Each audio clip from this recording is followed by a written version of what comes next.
804-447-0601. She made a good point. I mean, and that's a mom, and we were just as we were speaking, Rube, about the generation ahead of us being able to kind of see it from a different perspective, even from us. It's just scary. It's just a sad thing with children turning up missing. Oh yeah. And for those of us who can't allow our children the freedom that we had when we was coming up, and even like Miss Vicky's generation had when they was coming up, it's just sad and it's just different. I tell you like this, it was a sad day to hear my mama calling my name and you seeing me and my brother running around the corner like gotta get home, right? Scared to death. And the thing about it, the playground can be seen from my porch steps. Right.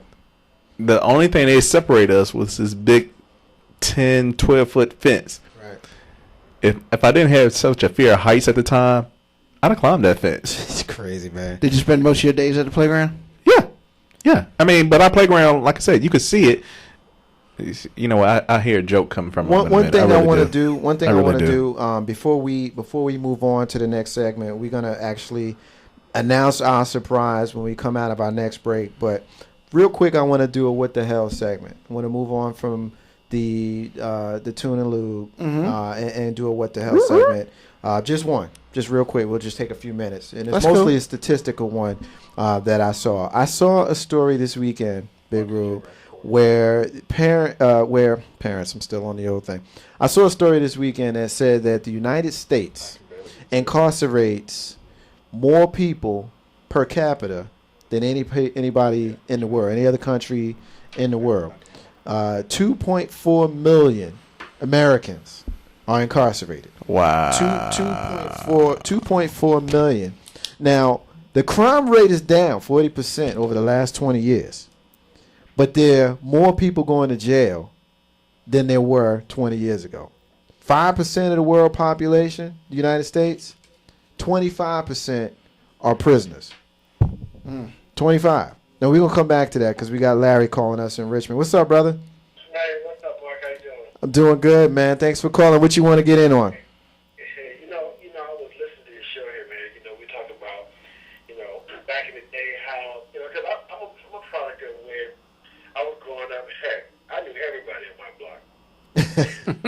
And when I was growing up, Miss Johnson at the end of the block could snatch me and tap me up, take me home, and grandma would give me another one. And we all knew that.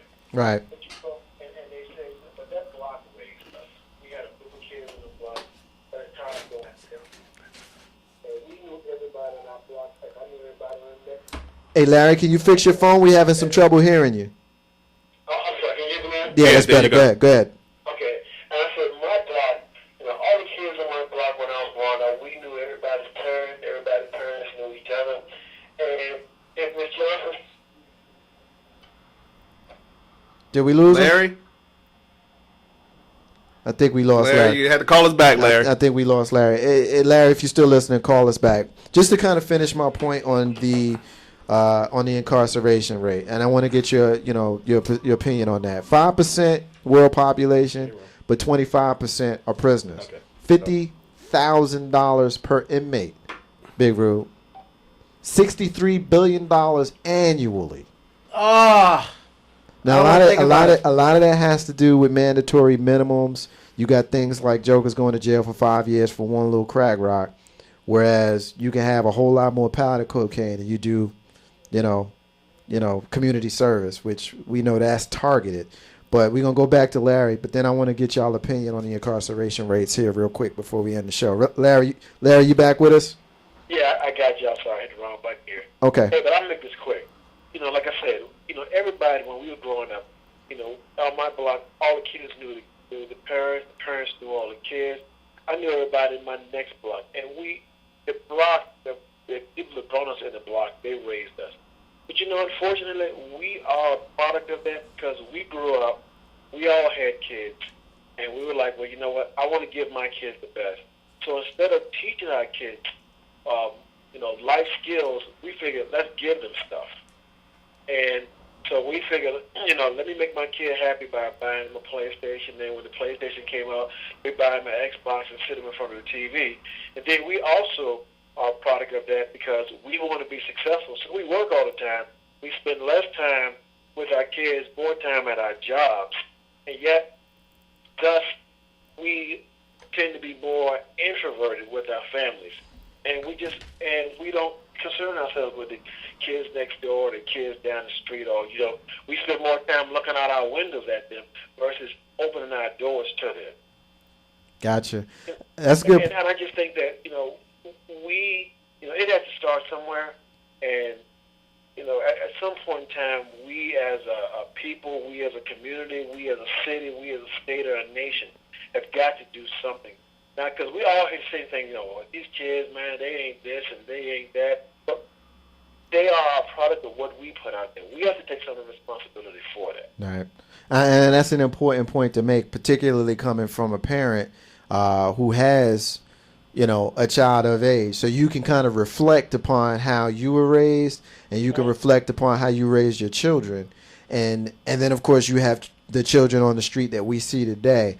And I'm guessing that's where you're coming from your perspective? It's like this. One last thing. I want to ask, if you ask anybody, even, the guys you with and the people that I know, ask yourself, how many of us know our neighbors down the street? How many of us know our neighbors next door? Nice. We holler at them, hey, how you doing? And that's about it. How many of us really know?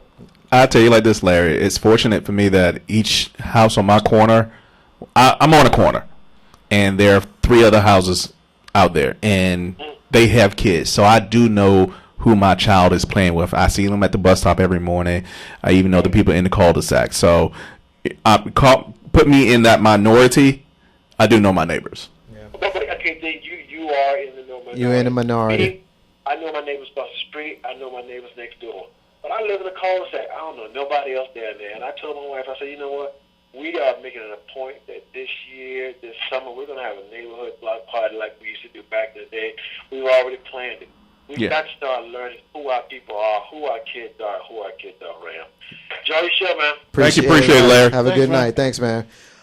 All right, we're running out of time, but what I want to do, because I started those numbers and considered tempering the discussion on the incarceration rate till next week, but I did throw out those numbers, so I want to kind of get you guys' opinion on it real quick, and then we'll end the show. 2.4 million Americans in jail. Crime rate is down 40% over the last 20 years, but our incarceration rate is increasing.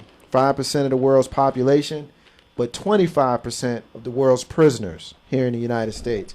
It costs $50K per inmate, which rounds out to about $63 billion a year that we're spending incarcerating people. And a large part of that is because of the mandatory minimums that we have on crack and drugs like it, urban drugs, as opposed to powdered versions that you see in some of the more majority neighborhoods. Black folk ain't the only ones using crack, y'all, but the terms that they're given, of course, were designed to incarcerate. That is not just my opinion. That's something that you can look up. 3 out of 4 black people are in jail for drug offenses, although drug use are equal. That is something else that you can look up. I got these numbers from CBS Sunday morning show. I saw the story then. Looked them up. Now, real quick, Carl Banks, I'm going to start with you first. Just your initial thought after having heard those numbers. Then we're going to go to Big Rube. Then we're going to take a quick break. My mom always called prison and jail the free motel. You don't have to do any work. You don't have to pay any taxes. You get 3 meals a day. You get to work out. You get a free education. What else could I ask for if it's all free? Now, granted, I lost some freedom, but you make some boys out there in the hall, in the yard. You play with them for a little while.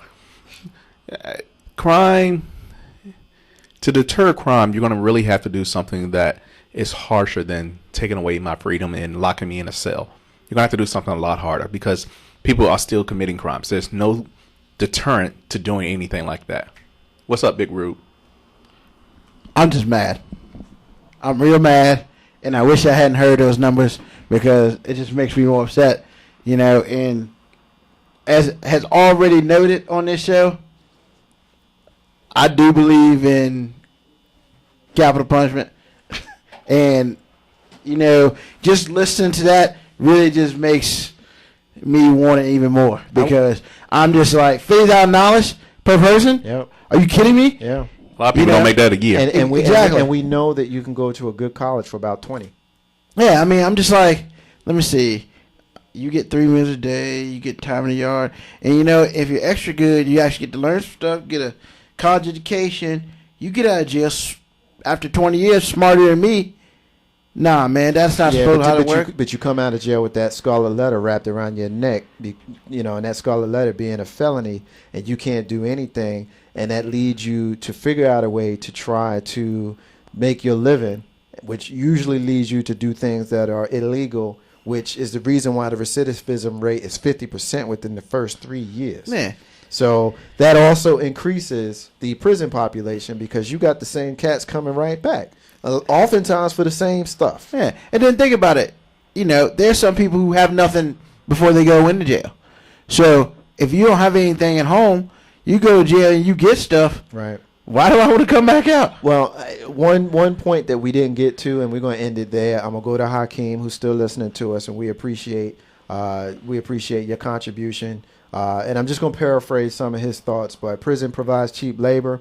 It keeps the wages down, criminalizes and demonizes the unwanted population, oftentimes black and Hispanic. So it's not hard to sell the idea that black males are criminal and you should be afraid of them. So nobody cares when you lock them up and throw away a key.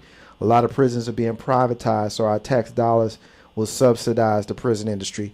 I absolutely agree with that last portion because, you see how that's working out. You're starting to see more prisons, but when's the last time you saw someone build a college?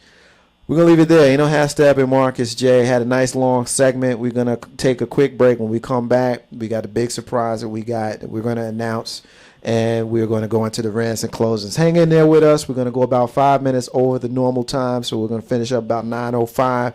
It is 8:51. Ain't no how Steppin with Marcus, Jay, Big Rube. Surprise. Call Banks, Big Rube. We'll be back in a few minutes.